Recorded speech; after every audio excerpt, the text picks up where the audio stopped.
Então, boa tarde a todos, a todas.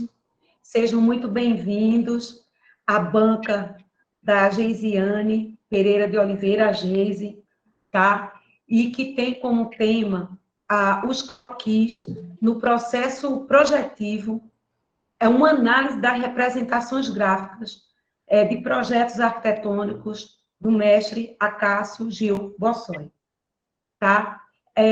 Eu queria, antes de tudo, agradecer a participação das nossas colegas professoras, como membro interno, professora doutora Cainara Lira dos Anjos, da UFCG, a professora doutoranda Lísia Agra, como membro externo, certo? E eu, Auxílio Afonso, aqui, como orientadora do trabalho da GES, certo? A gente tem um métier para seguir, a gente vai ter 20 minutos para a apresentação da Geise, certo? E também foi estipulado um tempo, né? Inclusive o Fúvio está entrando aqui, está aqui nosso coordenador da disciplina, de 20 minutos para a gente questionar, debater. Então, assim, a gente procurar ser objetivo, para não ser muito extenso, tá certo? E é isso. Bom, sem mais delongas, tá? Eu passo, então, a palavra para a Geise, iniciar a apresentação dela, e é contigo, Geise.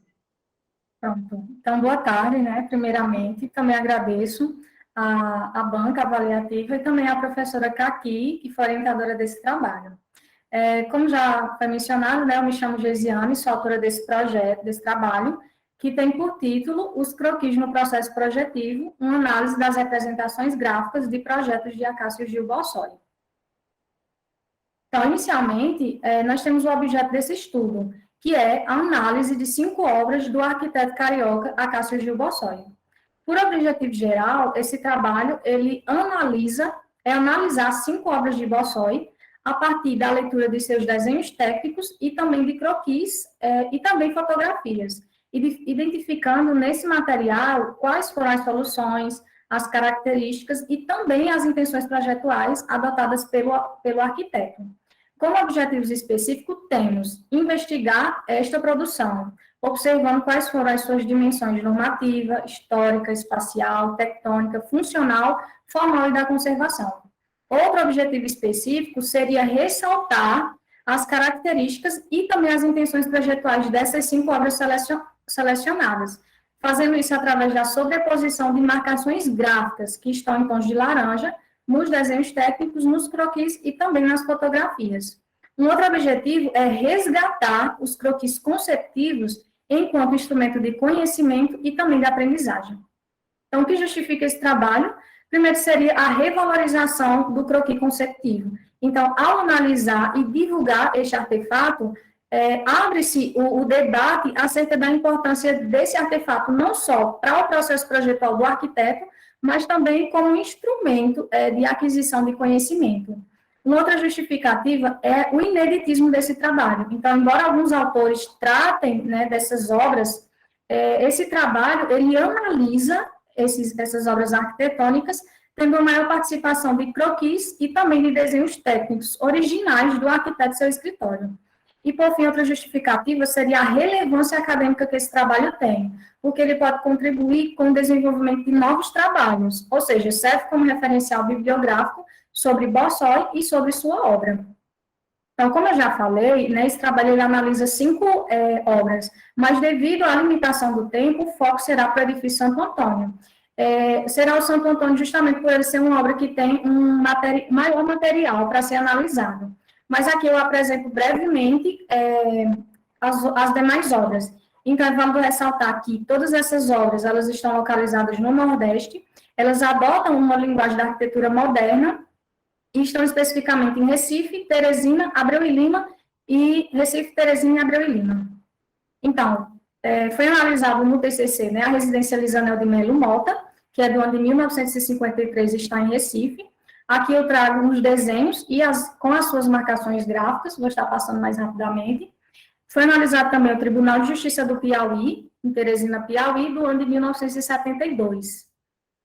Uma fotografia com as marcações gráficas e também um desenho técnico.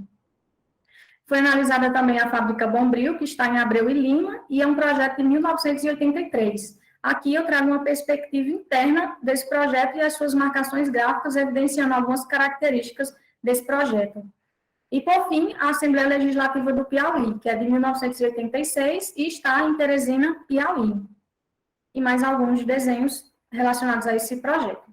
Então, a metodologia adotada para análise dessas 5 obras foi a metodologia de Afonso 2019, em que, para analisar o objeto arquitetônico, essa metodologia, ela se utiliza de 7 dimensões da arquitetura.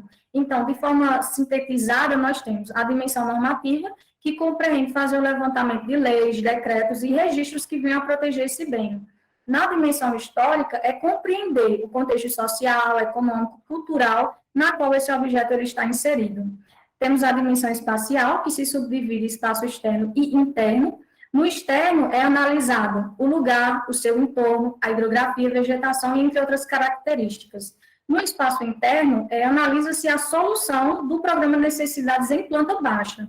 Analisa-se também o zoneamento, se há ou não a existência de pátios, jardins, varandas e etc. Na dimensão tectônica, ela compreende analisar construtivamente a obra, ou seja, observa-se qual foi a estrutura de suporte adotada, quais as soluções construtivas de peles, ou seja, paredes, coberturas, esquadrias, analisa-se também os detalhes construtivos e os revestimentos. Na dimensão funcional, se observa qual o uso original dessa obra e quais foram as transformações que ela sofreu relacionadas ao uso ao longo dos anos. Na dimensão formal, é compreender qual estilo ou linguagem que foi adotada nessa edificação, mas observa-se também, analiticamente, a sua volumetria e as suas fachadas. E, por fim, na dimensão da conservação, se analisa o estado de conservação da obra, se observando metodologias específicas de preservação patrimonial. Quanto ao aporte teórico, nesse trabalho conceitua-se arquitetura moderna, processo de projeto arquitetônico e croquis. Quanto à arquitetura, durante a história, várias foram as definições acerca desse conceito, mas aqui eu trago a definição do arquiteto Múcio Costa. Então, para Costa, 1995, a arquitetura é entendida antes de imaginada como construção, mas construção concebida com o propósito primordial de organizar e também de ordenar o espaço, fazendo isso para uma determinada finalidade e para uma determinada intenção. Le Corbusier, ele nos fala também acerca da arquitetura. Para o arquiteto, a arquitetura é uma das necessidades mais urgentes do homem, visto que a casa é um elemento indispensável para este. Quanto à arquitetura moderna, nós temos que é uma arquitetura que reúne um conjunto de ideias e de movimentos que caracterizaram essa arquitetura durante boa parte do século XX. A gênese dessa arquitetura é encontrada em origens diversas, como na Bauhaus, que foi a primeira escola de design do mundo, em Frank Lloyd Wright e também em Le Corbusier. Afonso, 2010, cita as características dessa arquitetura moderna. Então, a autora, ela nos diz que essa arquitetura moderna trabalha com o jogo dinâmico de planos, com simplificação de planta e também de volumetria. É uma arquitetura que se utiliza de malhas estruturantes, de ausência de decoração e entre outras características. Quanto ao processo de projeto arquitetônico, eu trago a definição do professor Hélio Pignon, 2006, do seu livro Teoria do Projeto. Então, ele diz que o processo de projeto pode ser entendido como uma série de fases, e essas fases elas são sucessivas, e que a passagem de uma fase para outra, ela se apoia em um juízo estético subjetivo da fase anterior. Já Simon, ele nos diz que o processo de projeto pode ser entendido como a resolução de um problema. E esse problema, ele é grande e complexo. E que o arquiteto, ele precisa decompor esse processo em partes menores, justamente pela limitação da memória de curto prazo que nós possuímos. Quanto ao croquis, ele pode ser entendido como um desenho rápido, em que se registra uma ideia ou uma percepção, e devido à rapidez com que esse desenho é feito, ele é caracterizado por traços toscos, frouxos, espontâneos. Flore nos dá uma definição melhor acerca desse conceito. Flore 2010, ele nos diz que o croquis é um tipo especial de desenho preparatório, em que o arquiteto ele tem a liberdade de se expressar sem o uso de instrumentos e também sem o uso de escala. Ele nos diz ainda que o croquis é algo bastante íntimo do arquiteto e que revela o mundo secreto dele, né, do seu autor, e que traz significados que nem mesmo o seu próprio autor pode compreender de modo geral, de modo completo. Por fim, essa primeira fase, né, para concluir, eu falo um pouco sobre os dados biográficos do arquiteto e também sobre o seu percurso profissional. Então, Acácio Gil Bossói nasceu no ano de 1924, no bairro de Engenho Velho, no Rio de Janeiro. Ele é filho de Antônio Giacomo Bossói, que foi um importante desenhista formado pelo Liceu de Artes e Ofícios. Então, ele projetou interiores importantes no Rio de Janeiro, como a Confeitaria Colombo, o Cinema Arco-Íris. Então, desde cedo, Bossói, ele teve esse contato com as artes e com o desenho. Inclusive, chegou a auxiliar o seu pai na sua juventude. Então, fato que o influenciou a cursar arquitetura na Faculdade Nacional de Arquitetura. E, na faculdade, conheceu importantes nomes da arquitetura, como Afonso Eduardo Reidy, Alcides Rocha. Quando formado, ele chegou a trabalhar no SPAM do Rio de Janeiro e também conheceu outros importantes arquitetos, como Lúcio Costa e Joaquim Cardoso. Já no ano de 1951, ele mudou-se para Recife e lá passou a lecionar na Universidade Federal do Pernambuco durante aproximadamente 30 anos. Então, em Recife, a vida profissional do arquiteto também foi muito produtiva, desenvolvendo inúmeros projetos, não só no Recife, mas também no Nordeste, de modo geral. Em Recife, monta o seu escritório, trabalha também no SPAM de lá. Então, para concluir, né, do seu primeiro casamento, Bossói teve 4 filhos, dos quais 2 são arquitetos, e do seu segundo casamento, com a arquiteta Janete Costa, foi casado durante mais de 40 anos e teve uma única filha. Então, eu adentro agora na análise do edifício Santo Antônio. Então, ele está localizado no estado de Pernambuco, em Recife, no bairro de Santo Antônio. É um projeto do ano de 1962 e teve a colaboração do arquiteto Wilson Nadruz. Então, quanto à dimensão normativa histórica, falando um pouco da história inicialmente, o edifício Santo Antônio é um pequeno imóvel comercial de apenas 5 pavimentos, foi construído no início da década de 60, ele está localizado aos fundos do convento de São Francisco, que é o proprietário dessa edificação. E o Santo Antônio, ele foi construído justamente para gerar renda para esse convento, ou melhor, para a Ordem Terceira de São Francisco, do convento. Esse projeto, ele foi concebido logo após uma viagem que Bossói fez à Europa, no ano seguinte, e, portanto, o Santo Antônio é considerado como a primeira obra de Bossói em Pernambuco que possui claras influências internacionais. O Santo Antônio, ele está localizado no atual Centro Histórico do Recife, e, devido a isso, é bem próximo a um conjunto de bens tombados, como a Capela Dourada, claustro e a Igreja de São Francisco, todas as edificações pertencentes ao convento. E por estar justamente neste lugar, algumas imposições foram feitas pelo primeiro Distrito Regional do DEFAM para a criação desse projeto, para a inserção desse projeto, como, por exemplo, respeitar a escala do conjunto de bens arquitetônicos daquele lugar. Mas foi algo que não teve grandes empecilhos à aprovação, justamente por ser um imóvel que tinha apenas 5 pavimentos. Então, quanto à preservação legal, apesar de Santo Antônio estar no centro histórico e bem próximo a um conjunto de bens tombados, ele não é protegido legalmente. Então, qualquer alteração está legalmente permitida. Então, o Santo Antônio ele não é protegido por instituições de preservação nem de Recife e nem do governo de Pernambuco. Quanto à dimensão espacial externa, o Santo Antônio ele se localiza bem no início do trecho da Avenida Dantas Barreto. Na sua quadra, além do convento de São Francisco, existe também um outro edifício, o edifício São Francisco. A quadra ela é contornada pela rua Frei Vicente do Salvador, que é uma rua estreita, exclusiva para pedestres. Tem também a rua Imperador Dom Pedro II e a rua Siqueira Campos. Quanto à ocupação da edificação no lote, ele se localiza num lote de esquina de dimensões variáveis e de tamanho irregular, de formato irregular.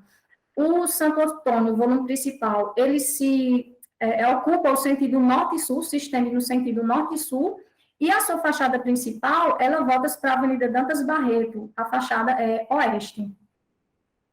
Quanto à dimensão espacial interna, nós temos aqui uma planta baixa do térreo dessa edificação, o acesso principal ao edifício é feito pelo térreo, pela rua Frei Vicente do Salvador, que é a rua exclusiva de pedestres.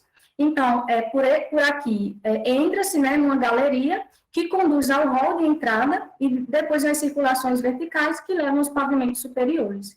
Então, além, né, desse acesso, existe também uma via que cruza todo o edifício, uma via para veículos. E essa via, ela leva diretamente ao convento de São Francisco.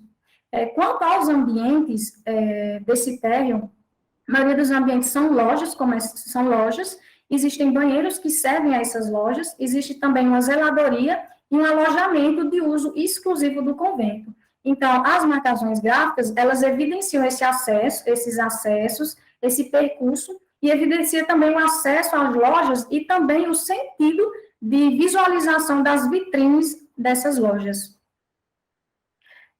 Quanto aos pavimentos superiores, todos os pavimentos, eles abrigam salas e banheiros. Cada pavimento possui 20 salas, e essas salas, elas estão distribuídas no sentido de maior extensão do Santo Antônio. Entre essas salas, existe um extenso corredor central, e nela o arquiteto trabalhou algumas paredes curvas, que são derivadas do tratamento que ele deu às paredes dos banheiros, que estão entre essas salas, e também a parede de circulação vertical, ou seja, da escada. Então, na marcação, é possível verificar esse contraste da linearidade dessa sequência de salas com essa forma curva das paredes. Então, através disso, o arquiteto, ele cria um jogo visual, um jogo dinâmico para essa circulação. Na dimensão tectônica, falando um pouco sobre a estrutura, ela foi analisada a partir de imagens, de fotografias e de um único corte. Então, em relação à estrutura, o que se observa no térreo existem 14 robustos pilares de seção circular no térreo, e eles estão localizados, em sua maioria, na fachada principal, e estão distribuídos no sentido de maior extensão do edifício. Nos pavimentos superiores, não foi possível observar pilares e vigas, mas entende-se que o arquiteto ele fez uso de paredes estruturais, como pode ser evidenciado nessas marcações verticais. Quanto às lajes, a partir do corte percebe-se que a primeira laje ela possui uma espessura diferente das demais, ela é mais espessa. Então, acredita-se, entende-se que essa laje foi trabalhada com uma laje do tipo nervurada, e as demais, de menor espessura, lajes de concreto maciço. Quanto ainda na dimensão tectônica, mas falando das peles, ou melhor, do fechamento externo, na fachada principal, que volta para o oeste, o arquiteto ele trabalha com um grande pano de cobolós, justamente devido a essa fachada ela receber uma maior insolação. Então, o arquiteto ele adota uma solução bioclimática. Então, o pano de cobolós bloqueia a insolação direta, mas também permite a entrada de ventilação. Além dos cobogós, o arquiteto também insere uma série de aberturas nessa fachada, feitas por meio de finos caixilhos de concreto, que funcionam como brises protetores. Então, ao inserir essas aberturas nessa fachada, traz um jogo dinâmico, um jogo visual criativo para essa fachada. Aqui, né, nós temos um croquis do arquiteto demonstrando o funcionamento desses cobogós. Então, ele funciona, são duas peças que funcionam por meio de encaixe, do tipo macho e fêmea, e nesse esboço é possível verificar, intensificar a intenção desse arquiteto, desse elemento ser uma solução bioclimática.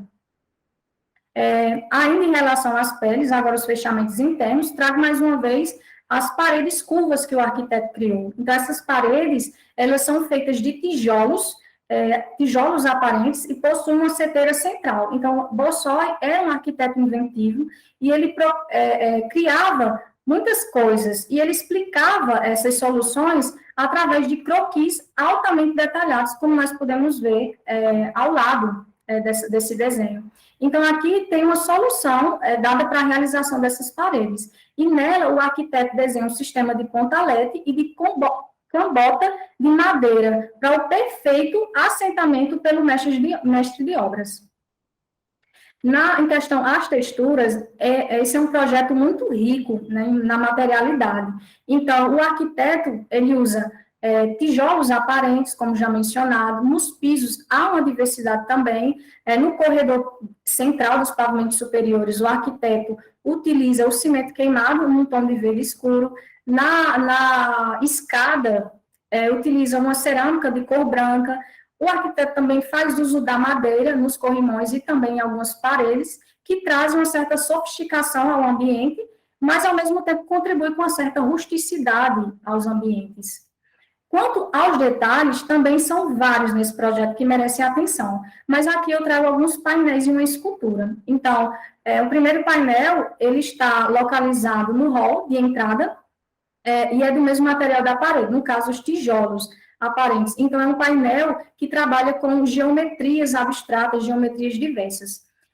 Na porta principal de entrada da edificação, também tem um detalhe que merece atenção, que é uma escultura de bronze feita na porta pelo artista Corbiniano Lins. Existe também um painel, né, em alto relevo, não foi possível fazer a sua localização na edificação, mas é um painel de autoria de Bossoi, que é datado do ano de 1964.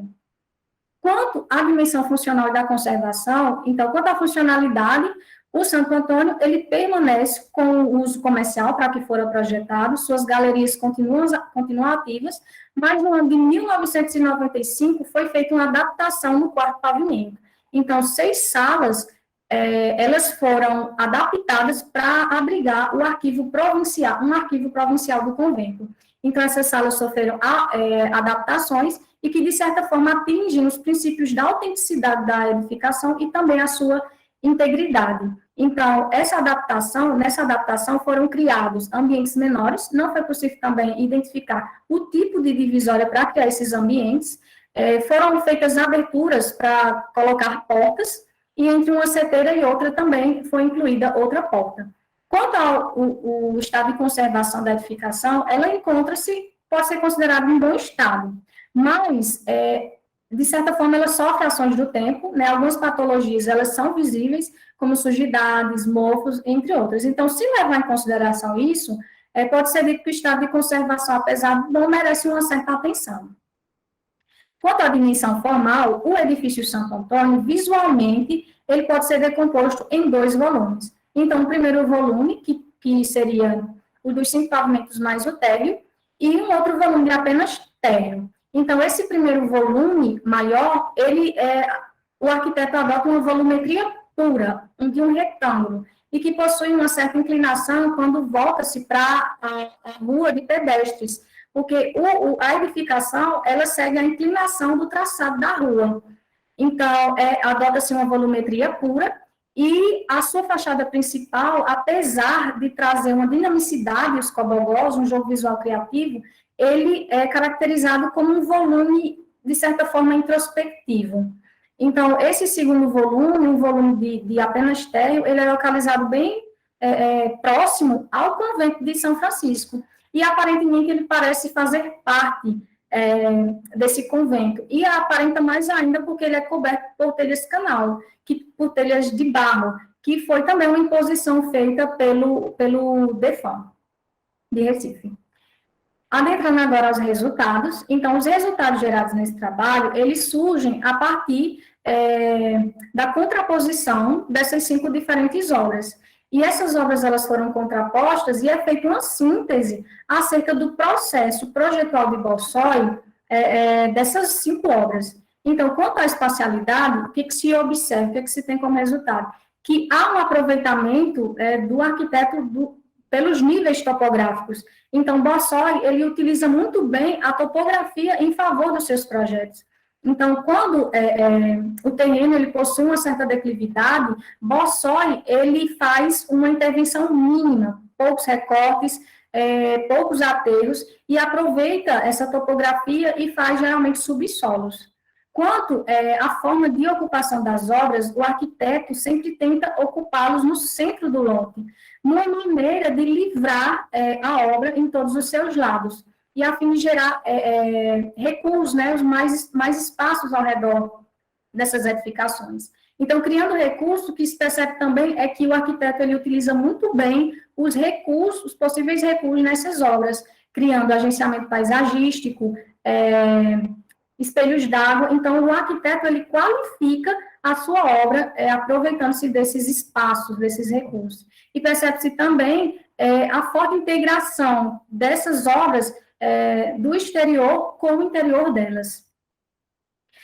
Quanto à espacialidade interna, em todos os projetos, sabendo o clima adverso do Nordeste, o arquiteto ele adequa muito bem esses projetos ao clima local. Então, o arquiteto, sempre que possível, ele volta aos ambientes de maior permanência para o sentido que recebam uma maior ventilação, que não tenham uma insolação direta. Mas, quando não é possível, o arquiteto ele faz uso muito bem de soluções bioclimáticas, como foi visto no edifício Santo Antônio. Também foi detectado no seu processo projetual, nas plantas, a fluidez espacial que elas possuem. Então, o arquiteto, mesmo quando o projeto tem uma limitação de espaço, como na Casa Lisanel, o arquiteto ele consegue criar diferentes acessos, não havendo cruzamento de fluxos entre eles. Há sempre uma organização dessas plantas, uma setorização, e também essas zonas, esses setores, eles são muito bem interligados. Na dimensão tectônica, então, quanto à dimensão tectônica ainda, nós vemos que o arquiteto faz uso majoritário de estruturas em concreto, sempre o arquiteto usa elementos artísticos, seja de sua autoria, seja de outros artistas. Outra coisa bastante utilizada, em todos os projetos, na verdade, é a preocupação do arquiteto em utilizar texturas e materialidades locais, ou seja, ou adaptadas ao lugar. Então, o arquiteto, ele faz a sua arquitetura adaptada ao Nordeste, como nesses casos. Então, utiliza tijolos aparentes, azulejos, pedras e também cobogós. Quanto à dimensão formal, o que se observou aqui, o arquiteto utiliza nesses projetos volumes puros, geralmente em formato quadrado e retangular. Mas, apesar desses volumes puros, o arquiteto sempre tenta trazer leveza e dinamicidade a essa volumetria. Outra solução, intenção adotada nesses projetos é a tentativa da diferenciação dos planos nesses volumes, feita através da diversidade de materiais. E, por fim, o arquiteto ele tem muita atenção também à cobertura dessas obras. Então, o arquiteto dá uma atenção especial a elas, e elas arrematam a volumetria dessas obras, ou melhor, elas coroam o corpo da obra. Então, por fim, eu concluo esse trabalho, a partir da análise desses croquis, da presença de uma maior participação desses croquis para analisar o projeto arquitetônico, a obra, eu reafirmo a sua importância, mostrando que o croquis ele é importante não só para o processo projetual do arquiteto, mas também ele é um importante artefato que merece ser melhor explorado, merece ser melhor analisado. Então, o desenho manual, o croquis, por muitas vezes, ele é considerado como uma mera ferramenta para representar uma ideia, uma intenção, mas o croquis, ele vai além disso.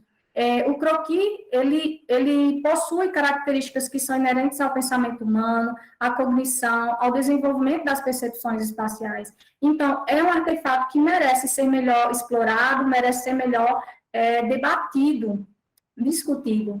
E eu concluo com uma frase do arquiteto Le Corbusier acerca do desenho, que ele nos diz que desenhar é, primeiramente, ver com os olhos, observar, descobrir. Desenhar é aprender a ver, a nascer, crescer, expandir-se e morrer, a ver as coisas e as pessoas.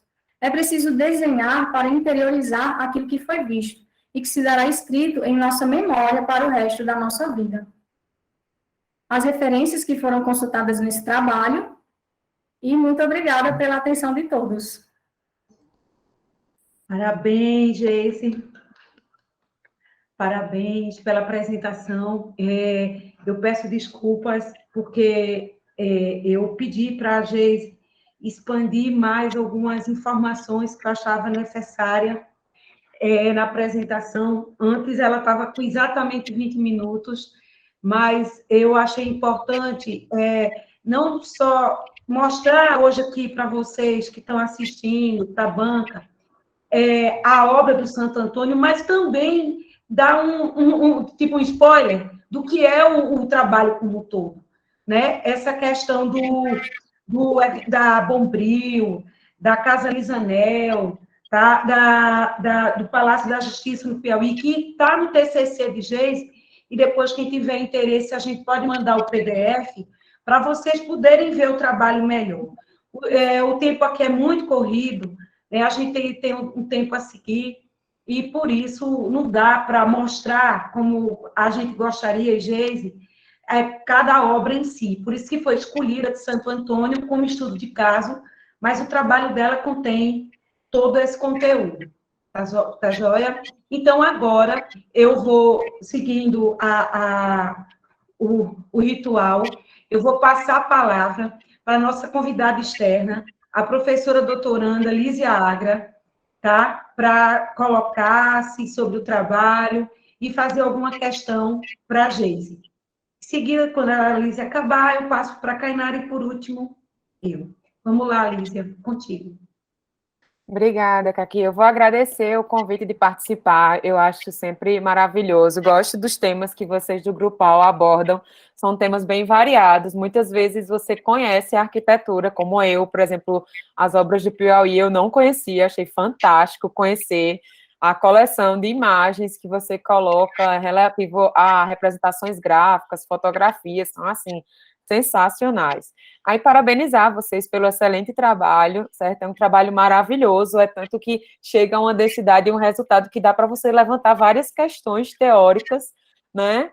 Justamente por causa do tanto de material e de questionamentos que você já levanta. Então, eu queria te parabenizar por isso, inclusive a apresentação gráfica, seu trabalho está belíssimo, é maravilhoso de ler o seu trabalho, a sua escrita também é muito fluida, ela é muito direta, gosto da forma como você descreve os projetos, os exemplos que você usa, as associações que você faz para soluções projetuais, eu acho, assim, fantástico. Então, tudo que eu tenho para colocar aqui são colocações, né, que, como eu disse, o nível do seu trabalho acaba suscitando alguns questionamentos que em nada diminuem a relevância ou o nível, como eu disse, a boa proposta que você chegou. A minha primeira questão é a justificativa da escolha das 5 obras. Eu sei que você tinha uma coleção muito maior de edificações, e aí eu queria saber por que dessas 5. Eu entendi que essas 5 são super relevantes, inclusive você consegue muito material gráfico sobre elas, porque algumas, inclusive, felizmente já se perderam, é difícil da gente encontrar, mas, assim, deixar claro por que dessas 5 obras, né? Por que elas foram representativas para ti. Eu achei bem interessante você pegar arquiteturas, assim, com tipologias diferenciadas e até públicos, né? Fluxos diferenciados. Seria só explicar realmente uma coisa que eu acho que foi o princípio da escolha dessas 5 obras. Aí o meu outro questionamento é em relação, assim, na verdade, seria uma sugestão. Você discute muito sobre estado de conservação e também questões relativas à preservação dos imóveis. Lembrando que conservação é mais a continuidade, vamos dizer assim, integridade e autenticidade, e a preservação são os níveis, inclusive, de legislação. E você discute os dois.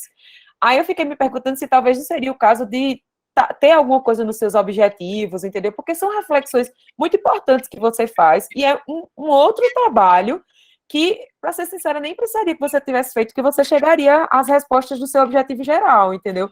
Então, como eu acho que foi uma coisa a mais que tu fez, e é uma coisa super importante, porque, inclusive, quando você coloca, foi uma das escolhas que levou você a escolher fazer esse trabalho, para você ter uma documentação, você analisar ela, e isso é muito importante, você colocar de alguma forma.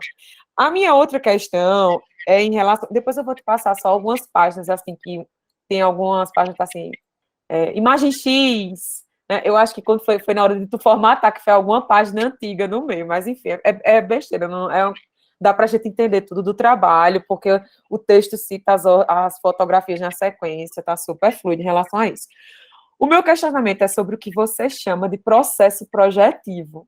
Porque, assim, na minha cabeça, né, eu não estudei o processo projetual do movimento moderno. Eu estudei o processo projetual a partir da década de 60, que são os métodos projetivos que surgem. Esses métodos projetivos, que aí depois a gente vai ter até meu Deus, como é o nome dele? Da linguagem dos padrões, Alexander. Enfim, para mim, processo projetivo é metodologia projetual. Eu entendi que a metodologia projetual do Bossoi, ela atende a diversos requisitos, né, como se fossem dimensões que o projeto tem que estabelecer, e que nesse processo projetual dele, ele usa croquis, ou seja, ele simula com croquis, do mesmo jeito que, por exemplo, Paulo Mendes da Rocha usa maquetes. Mas, ao meu ver, né, na minha cabeça, as indicações que você coloca são de soluções projetuais, e não propriamente dessas ferramentas que são usadas durante o processo projetual. Embora, repito, você fale sobre todas elas à medida que você vai descrevendo os projetos, especialmente porque você faz uma análise gráfica, não necessariamente uma análise em loco do que foi executado, seria do resultado desse projeto. Então, eu fico na dúvida só em relação a isso, mas eu repito, é uma dúvida que pode ser por, como eu disse, eu não ter estudado o processo projetual dos arquitetos modernistas, né? Inclusive, foram os arquitetos modernistas que despontam, né, que começam a questionar como esse processo projetual ele pode ser mais eficiente, né? Inclusive pela demanda da construção em padrão. Mas, enfim, eu fico na dúvida em relação a isso. Inclusive porque você cita alguns autores, que é um autor até que ele trabalha com metodologia para projetos complexos, ou seja, é uma coisa que eu desconheço da aplicação do processo projetual como metodologia consciente no modernismo. Eu acho que ele já existia, eram etapas que eles faziam e elas começaram a ser estudadas, assim, tentado esquematizar na década de 60. Então, eu fiquei na dúvida só em relação à utilização desse termo. E, deixa eu ver, foi isso mesmo em relação à metodologia, né? Explicar que você pegou a metodologia como descrição, né, de projeto para questionar, já que ela te dá diferentes dimensões que são atendidas pelo projeto. No mais, seriam essas colocações, e mais uma vez, eu vou te chamar de Geis, porque aqui fica só te chamando de Geis, aí eu não consigo chamar Geisiane. Certo? Parabéns pelo seu trabalho. Obrigada, Lícia. E, inclusive, no final, eu posso reforçar e explicar direitinho essa questão do processo projetual da modernidade, tá? Porque aí esclarece. Eu vou passar a palavra agora para a Kainara, nossa membro interno, certo? Professora do nosso curso de Arquitetura e Urbanismo, colega aqui da UAE. Contigo, Kainara. Boa tarde a todos e a todas. Eu sempre fico muito feliz quando a nossa sala de defesa está assim, repleta, né? E eu vejo muitos alunos, e fico ainda mais feliz por ver alunos que estão comigo lá na disciplina de introdução, né? A arquitetura, né? Porque Geise traz, o trabalho de Geise, orientado por Caqui, traz uma série de elementos, né? E de reflexões e preocupações que a gente discute e que são a essência do nosso exercício profissional, né, de fazer arquitetônico, né, e é sempre muito importante fazer esse resgate, né, de fazer reflexões e produzir essas análises e compartilhar, né, com um referencial que acho que vai ser muito importante para todos, não só para os alunos do curso, mas com certeza como referência para trabalhos de outras instituições, outras localidades. Então, Geise, por conta disso, assim, já te dou o primeiro parabéns, assim, pela contribuição que você traz, né? Claro que junto com a sua orientadora, né? Dá parabéns pelo trabalho, assim, realmente está um trabalho muito bem escrito, muito bem diagramado, né? Então, a gente consegue perceber, quando a gente está lendo e está analisando, né, as suas reflexões, né, o que você traz, né, seu, né, como artista. A gente estava conversando no início, assim, que Geise é artista também, né? Então, isso fica, assim, muito presente, e acho que faz um gancho, assim, muito legal, né, assim, com toda a trajetória dela, né, ao longo do curso, né, com as experiências e as vivências dela, que ela traz, e a contribuição que ela traz dela também para a representação, né. Então, além de ser um material gostoso de ler, né, bem escrito, bem articulado, assim, também é um trabalho muito bonito visualmente, né. Parabenizar a sua apresentação, né? Eu nem senti que tinha avançado, Caqui. assim, estava tão... que eu nem senti o tempo, assim, né? Eu acho que se avançou não foi tanto, não, gente. Mas, assim, conseguiu, de fato, assim, foi uma apresentação que você escolheu uma obra, mas conseguiu dar para aquelas pessoas que estão assistindo e que não tiveram oportunidade de ler, né, de ter acesso ao seu material, né, mas deu para ter essa ideia do todo, né, do seu percurso.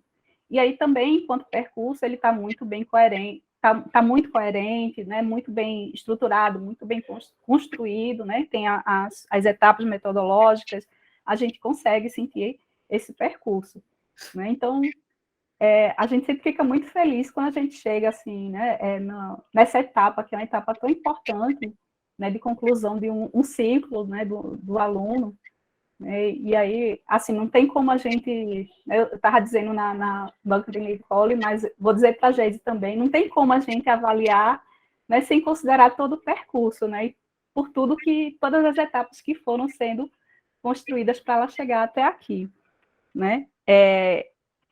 E aí, assim, você cumpre com o objetivo do seu trabalho, com aquilo que você coloca, né? As questões que a gente faz, como Lísia colocou, são muito mais questões, assim, para a gente refletir juntos, né? E para a gente tentar trazer alguma contribuição, né, para o excelente trabalho que você já apresenta, né? E até pensando assim, que é um trabalho que como você falou, né, realmente é um trabalho inovador, porque você está, a gente já, né, a gente já teve a oportunidade, né, tanto eu quanto Lígia, de estar em outras bancas, né, de alunos que participaram do Grupal, né, então a gente até que já conhece, né, a metodologia do Grupal, as dimensões, mas é interessante como essa mesma metodologia ela pode dar suporte a diferentes abordagens, e aí nesse sentido, né, você traz uma abordagem realmente completamente diferente das outras que lhe antecederam, né, que é esse olhar para representação, né, a representação das soluções projetuais. Né, isso é o que é o mais importante para você. Né, esse é o foco do seu trabalho, é analisar as representações das soluções projetuais, né, do arquiteto Acácio Gil Bossoli, e, né, aí tem, a partir das dimensões, né, da metodologia que vocês trabalham, mas, sobretudo, analisar a representação dessas soluções por meio do croquis. Né? E eu achei super interessante, que era justamente uma das coisas que a gente conversava, né, com a turma que está lá no início do curso, né, poxa, como faz falta, né, a gente ter tido essa oportunidade de trabalhar essa representação, essa percepção, né, e essa compreensão espacial, né? E aí você vai e resgata justamente esse elemento que eu estava sentindo tanta falta, né? Que é o croquis, o desenho de observação, né? O desenho esquemático, né? A construção de esquemas, né? De como é que a gente pode trabalhar a partir dessa ferramenta, como a gente pode desenvolver essas soluções, não só desenvolver, mas também representar. E aí, assim, fica muito claro, assim, e a gente entende que houve um processo, né? Quando vocês estavam construindo, a gente consegue visualizar todo o processo, né? De construção desse trabalho, né? De escolher um arquiteto que fosse representativo para esse movimento, né? E aí, senão vamos trabalhar com a região Nordeste, que é a região que ele tem realmente uma atuação, fica tudo muito claro. Mas eu acho que é importante, porque assim, é super interessante, né, quando eu estava analisando, você escolhe 5 obras, e aí, claro, a gente tem que fazer aqueles recortes, porque é um trabalho de TCC. Né? Então, os recortes espaciais, temporais, eles fazem parte do processo. Mas como é um trabalho que vai ficar como referência, né, é sempre importante, e quanto mais a gente conseguir explicar esse processo, melhor. Aí, nesse sentido, eu concordo, assim, com Lísia, que, assim, sabe, você está entendendo? Se fica coerente que eu tinha que escolher, porque eu não ia dar conta do universo da produção dele. Sim. Eu tinha que escolher.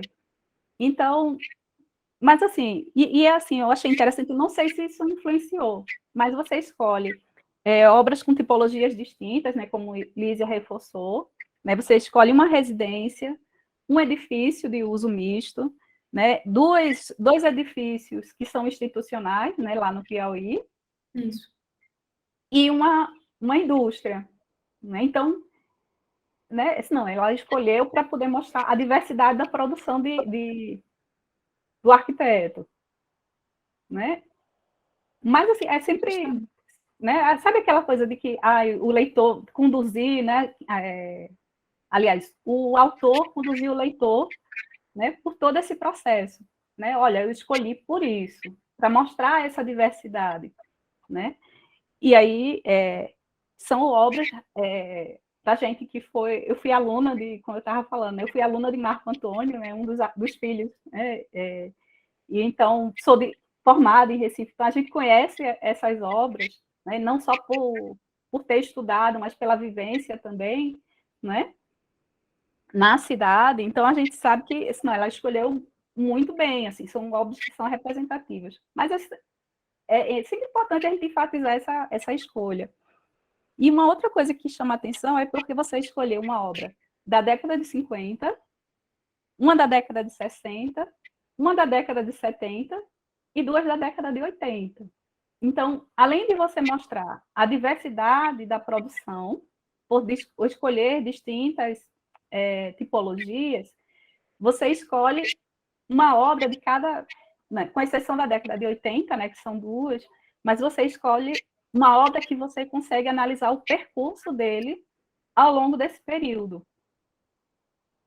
Não sei se foi intencional, né? Mas sendo, eu acho que é também interessante enfatizar, né? E mesmo que não tenha sido, né? Mas eu acho que porque você consegue mostrar não só essa diversidade, mas como é que esse processo ele vai se transformando ao longo do tempo, ou não, né?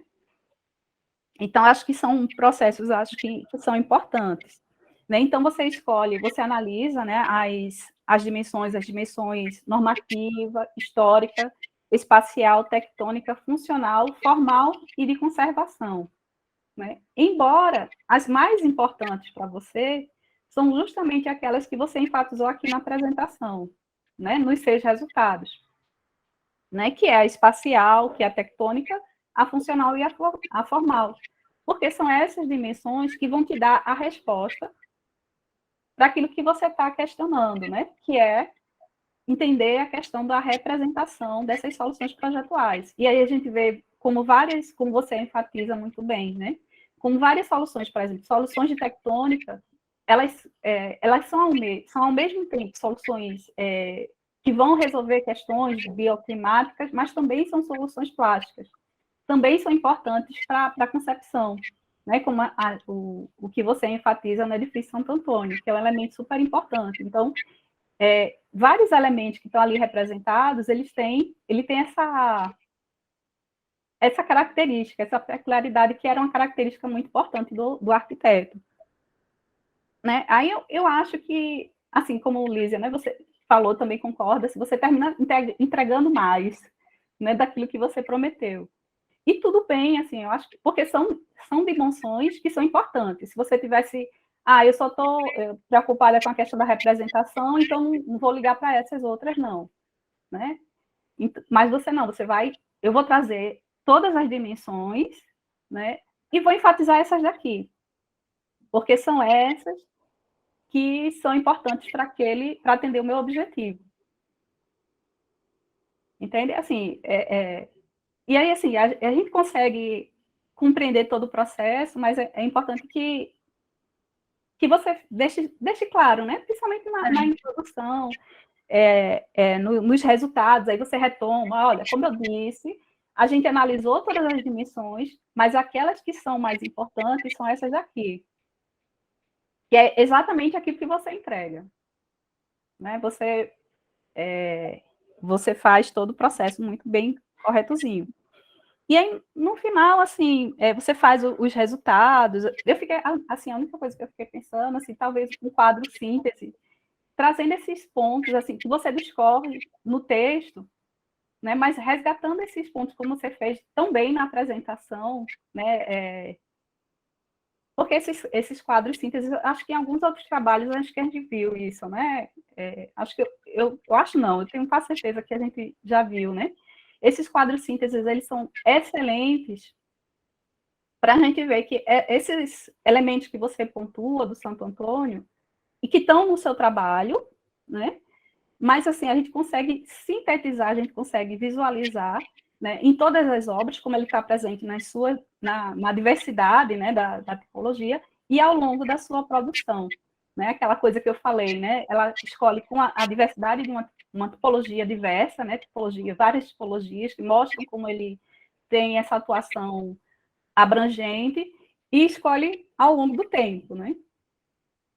E eu acho que só mostra assim, o quanto seu trabalho, né, só enfatiza e realça o quanto seu trabalho é importante e quanto a sua contribuição, né, para quem está interessado na questão do patrimônio moderno, para quem está interessado na representação, para quem está conhecendo a arquitetura e quer entender para várias, né, de várias formas você tem essa contribuição.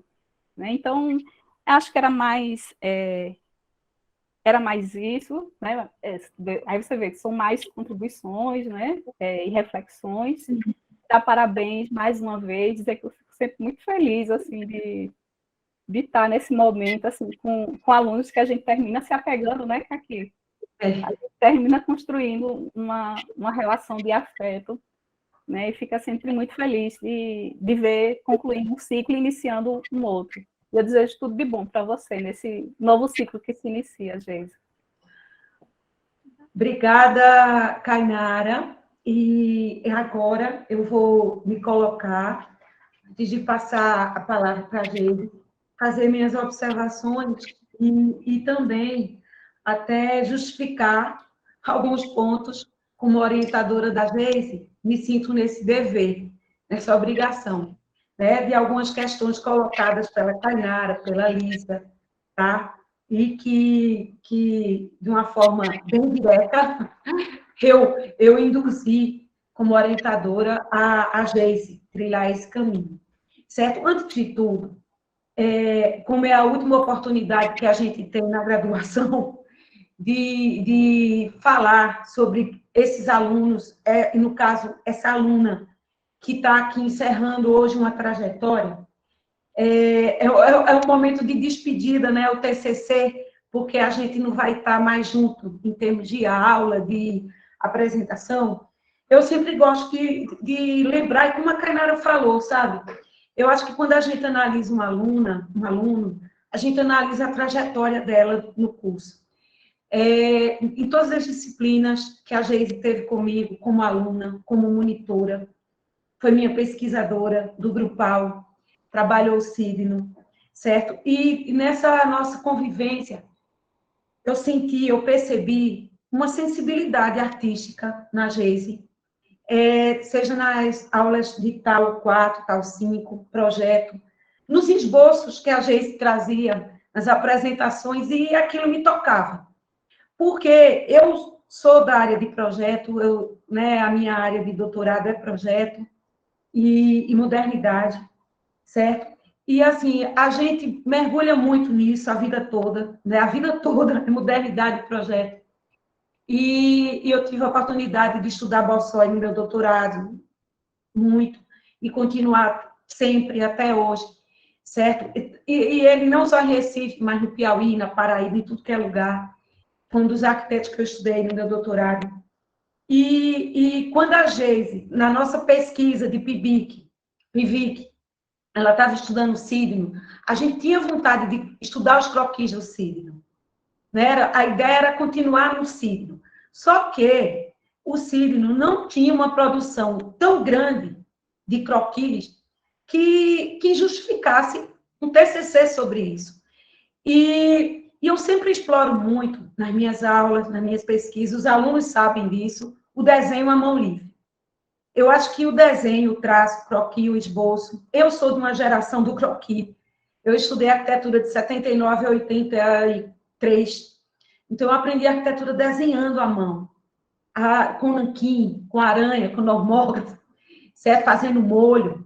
E eu chamo molho ainda, representação gráfica. A cor, o desenho, a mão livre. Eu sou apaixonada pelo traço, pela arte, pela cultura. E a Geise também é. Então, foi muito legal a sintonia da gente, no sentido de dizer assim, vamos procurar, então, um arquiteto que pudesse responder a isso que Geise gostava, que queria e que podia estudar. Como eu tinha esse material coletado sobre o Bossói, ao longo dos anos, certo? Nós fizemos uma seleção, e aqui eu justifico a seleção dessas 5 obras. Por quê? Lógico, porque aqui tínhamos mais material, porque nós tínhamos muitos esboços. Inclusive, a gente discutiu, Geise, vamos botar a Casa Lisanel. Porque eu estudei a Casa Lisanel, não sei quanto, tenho vários, eu te passo. Porque eu acho que é uma via de mão dupla, o orientador com o orientando. Então, eu passava essas informações para a Geise, e Geise trabalhava em cima delas. Então, a Casa Lisanel, a Fábrica da Bombril, o TJ do Piauí, que eu trabalhei muito, Teresina, certo? O Edifício Santo Antônio, tá? A Assembleia Legislativa. Então, eram as obras que tinham mais croquis. Mais croquis. E por que a Geise escolheu Santo Antônio para exemplificar? Porque aqui tem mais croquis, mais detalhe construtivo, mais detalhe interno. Então, a seleção dessas 5 obras se deveu a quê? A uma orientação baseada no acervo existente para fazer um TCC em tão pouco tempo que a gente tem dentro da academia, que a gente tem que trabalhar com o que tem em mãos. Porque se for em busca daquilo que vai pegar um tempo. Então, a gente ia se retroalimentando, certo? E ia solicitando, eu ia escaneando, eu ia buscando nos meus HDs e passando para a Geise. E a Geise, adotando a nossa metodologia das dimensões arquitetônicas, que Lísia também já conhece, Kainara, porque, como elas disseram, sempre a gente convida. Eu acho que a Kainara e a Lísia já foram de várias bancas nossas, já sabem de cor salteado, né? E era justamente isso, Kainara. Eu disse para a Geise, a gente vai, dentro dessa dimensão para ter um caminho, vai ver, através do croquis, qual era a dimensão que ele mais valorizava.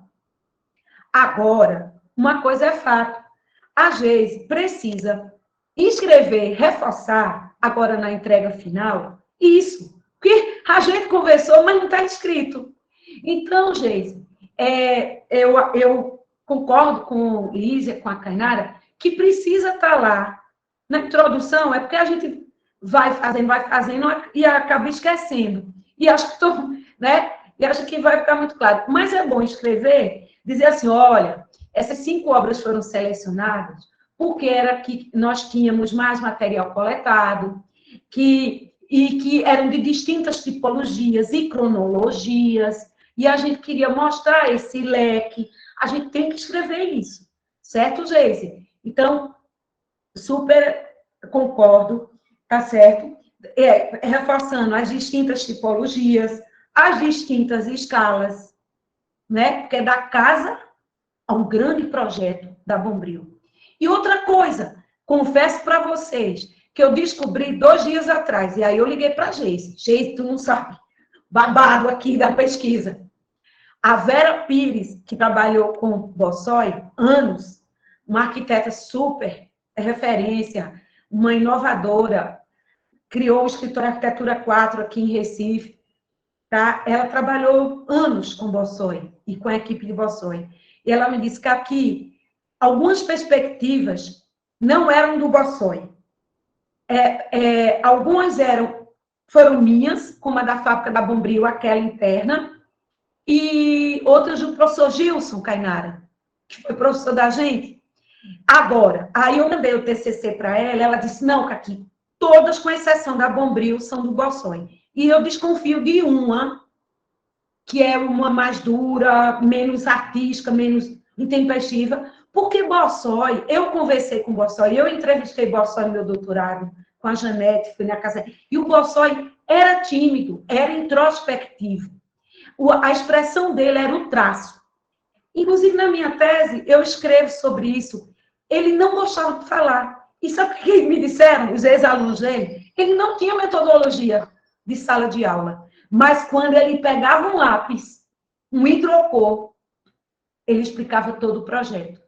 E ele disse para mim que explicava a arquitetura dele através de croquis, de esboços, de perspectivas. Ele não sabia falar, assim, entre aspas, mas ele sabia se expressar através do desenho. E eu acho, a gente defende, eu, Geise, e eu tenho certeza que vocês todos, nós que somos professores, a importância da representação gráfica manual. Nós somos professores de arquitetura do século XXI. Nós temos as ferramentas digitais, tecnologia. É imprescindível. Revit, a plataforma BIM, tudo. É imprescindível. Domínio de CAD, de programas gráficos, é imprescindível. Mas nada substitui o traço. Niemeyer, Le Corbusier, Aldo Rossi, Norman Foster, Mies van der Rohe. Existem arquivos, teses de doutorado, como lá onde eu fiz o meu, em Barcelona, só sobre os esboços de Mies. Aqui tem uma colega nossa assistindo, uma minha amiga uruguaia, que estudou comigo lá em Barcelona, Cecília, está aqui com a gente. Adriana Freire, também estudou lá comigo no doutorado, está aqui também na sala. E as meninas sabem, minhas colegas, que tinham teses que se debruçavam só sobre os esboços do Mies, para fazer um doutorado, um projeto. Eu vi um projeto, uma vez, de doutorado, sobre a Casa do Lago Leman, do Le Corbusier, a casinha, vendo os croquis. E esses croquis são vendidos a Harvard, ao arquivo canadense, não sei de onde, sabe? São coleções. E aí, o que eu chamo a atenção? A importância da documentação arquitetônica, desses croquis. E isso é processo projetual. A gente, Lísia, em processo projetual, que é minha área de doutorado, certo? Só que o meu doutorado foi processo projetual da modernidade, usando os critérios da modernidade.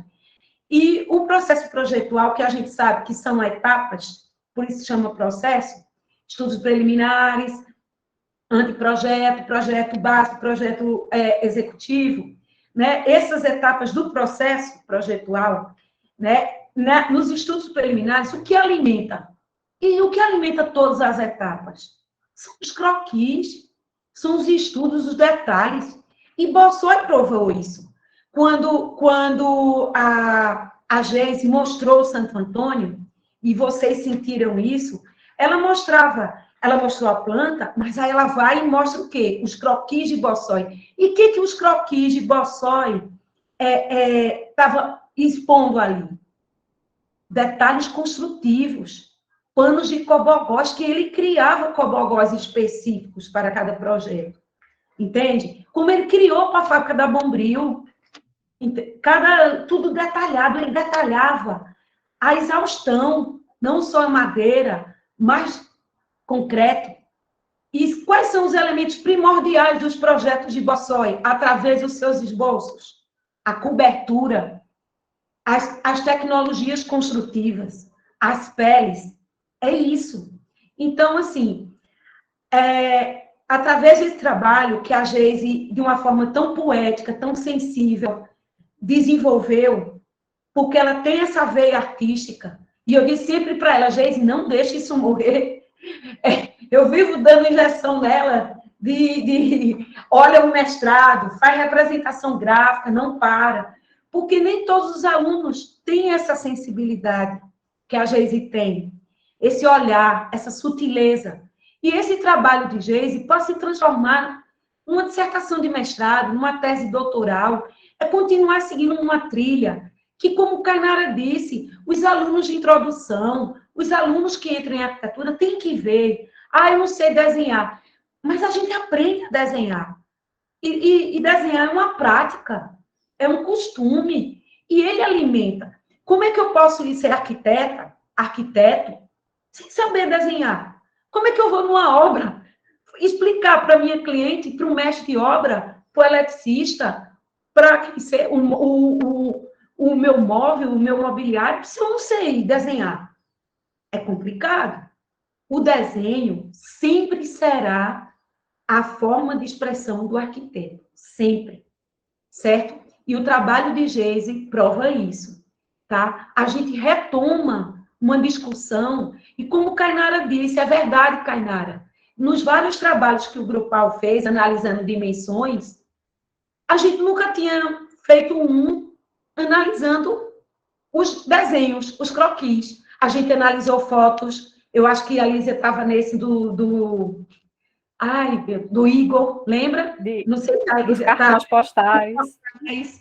Da modernidade. Sempre a gente procura dialogar a conservação e a modernidade, os postais e hoje... Falta vocês fazerem de cinema também, viu, Caqui? Estão excluindo o cinema, minha gente.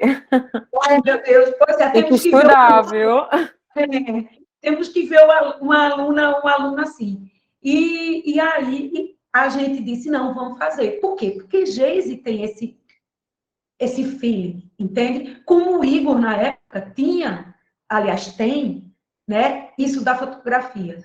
Porque é muito bom essa identidade. Então, Geise, eu espero ter explicado para Kainara, né, e a Alísia, concordar com ela, que a gente vai revisar. Inclusive, no texto, eu já tinha dito para a Geise revisar também, que as perspectivas, que a gente... Né, desconfiável, porque quando a gente estuda um arquiteto, a gente sabe que nada é em equipe. E eu vou dizer uma coisa como mulher arquiteta.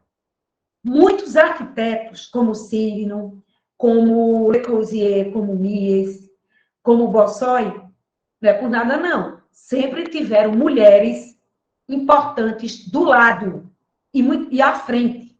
Só que quem aparecia era o nome deles. Mas Bossoi tinha a Janete, que era era uma mola propulsora na vida dele. E fora isso, tinham as arquitetas Vera Pires, por exemplo, que estava ali, como o Cyrino teve, a Amélia, e cada um tem, só que a gente tem que falar isso, a gente tem que escrever sobre isso, e a gente vai escrever. A Geise vai corrigir isso na entrega, explicando também, Geise, essa questão da escolha, que foi devido a isso, certo? Deixa eu ver se eu não esqueci nada, tá? E é isso. As revisões a gente vai fazer. E, Lísia, só para entender, então, que a metodologia projetual da forma moderna se baseava em modulação, racionalização, estrutura independente, transparências, abstrações, importância ao detalhe, certo? E esses são princípios, são critérios que são adotados na hora de projetar. E a gente, na Universidade Federal de Campina Grande, eu como professora de projeto, adoto essa metodologia no projeto arquitetônico contemporâneo. A gente faz hotéis, faz intervenções, tudo usando a metodologia da forma moderna. Então, os princípios de modernidade, eles aportam, eles são a base do processo projetual que se baseia nela. Tem um texto que eu falo sobre isso, Lísia, depois eu posso te mandar, que eu escrevi para o Projetar, na revista Unicinos, que inclusive, eu trabalho com meus alunos.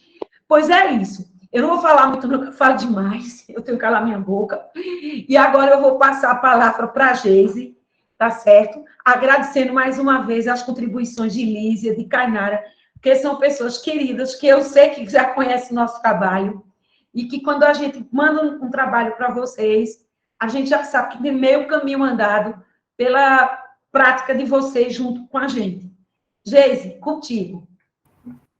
Pronto, vou ser bem sucinta, mas, primeiramente, eu quero agradecer a participação de Kainara e de Lísia, né, como na banca, né, desse TCC, como avaliadoras, também a professora Caqui, foi, né, muito importante, essencial para a riqueza desse trabalho, e, assim como Caqui falou, também concordo com todas as colocações, com todas as considerações que foram feitas, e a gente tem mesmo, né, que incluir, que enriquecer mais esse trabalho.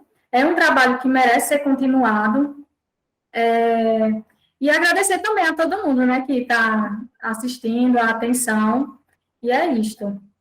Tá, joia, Geise. Pois, então, seguindo o ritual, Kainara e Lísia, vamos desligar nossos microfones e vamos nos falar pelo WhatsApp para a gente deliberar sobre a nota. Em 5 minutinhos a gente volta, tá bom? Após a apresentação da Geise, analisando toda a essência do seu trabalho e considerando essas observações que nós fizemos, certo? Sobre explicar direitinho na justificativa o porquê das obras e a participação desses outros profissionais no processo, tá certo, Geise? As 3 professoras chegaram a um veredito. Tá. Tantã. A nota, a Geise foi aprovada, e com 10, Geise, 10, dado pelas 3.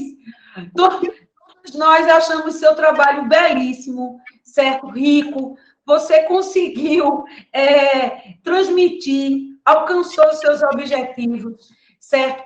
E as observações que a gente fez aqui foi no sentido de você entregar um produto correto, certinho. Eu te peço, inclusive, Geise, que como eu sei que tu usaste muito os meus aportes teóricos, que tu tenha cuidado de colocar umas aspas nas dimensões históricas dos textos, como a Lísia observou, certo? E, assim, porque às vezes a gente acabou fazendo tão junta tudo, né? E manda, e não sei o quê, que muita coisa às vezes passou batida, certo? Então, a Geise vai passar esse pente fino. Agora, Geise, parabéns, você é arquiteta, certo? Tirou 10 aqui no seu TCC, certo? Esse convite que o Ivanilson fez aqui, a gente no Documomo, que eu estou coordenando nesses 2 anos, o Documomo Brasil, a gente abriu espaço para o Doco Jovem, que tem um link lá de repositório de trabalho sobre modernidade, Geise. Eu acho importante que você bote lá, porque muita gente vai querer consultar o teu trabalho, várias pessoas já pediram aqui no chat, certo? E isso é importante. A Kainara quer falar aqui também. Vamos lá, Kainara. Parabéns de novo a Geise, que eu estou muito feliz por você, Geise.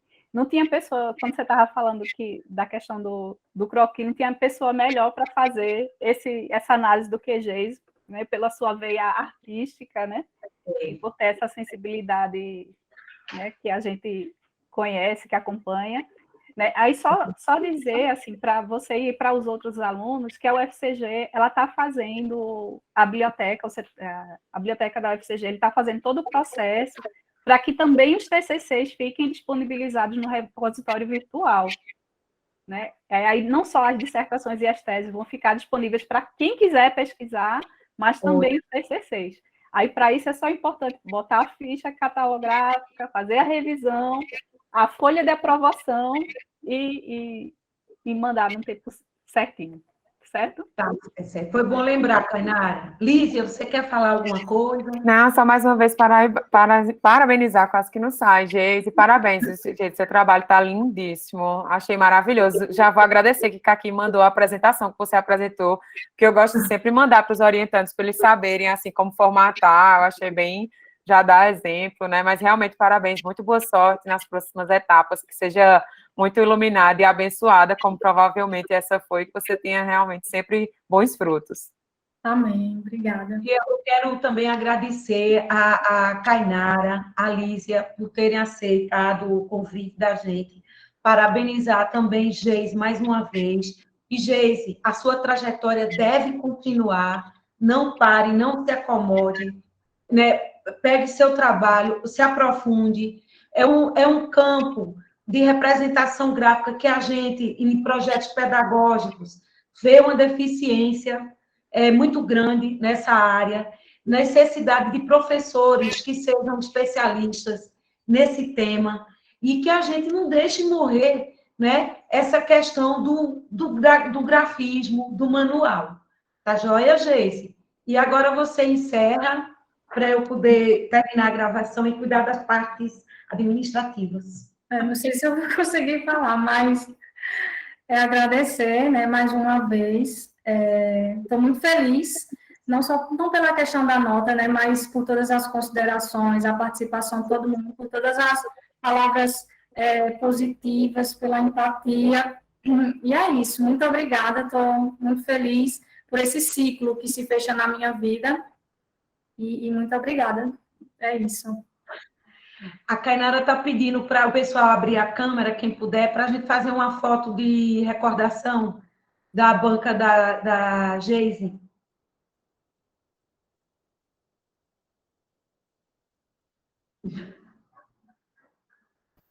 Quem é que tira? Ai, João. Pronto, eu posso tirar. Eu estava só esperando a mãezinha abrir também, para aparecer. Tá. Tirou, Kainara? Tirei. Pronto, obrigada. Pois, gente, muito obrigada. Agora a gente vai cuidar da parte administrativa no SEI. E eu fico em contato com a Lísia, Geise e a Kainara, porque nós temos que assinar online os documentos no SEI, tá certo? Obrigada. Tranquilo. Parabéns, vá comemorar, tá certo? E ajeitar o trabalho para mandar para a entrega final, tá bom? Ótimo. Beijo, obrigada, pessoal. Tchau, tchau. Boa tarde. Tchau. Um abraço, Geise. Tchau, Caqui, Lígia.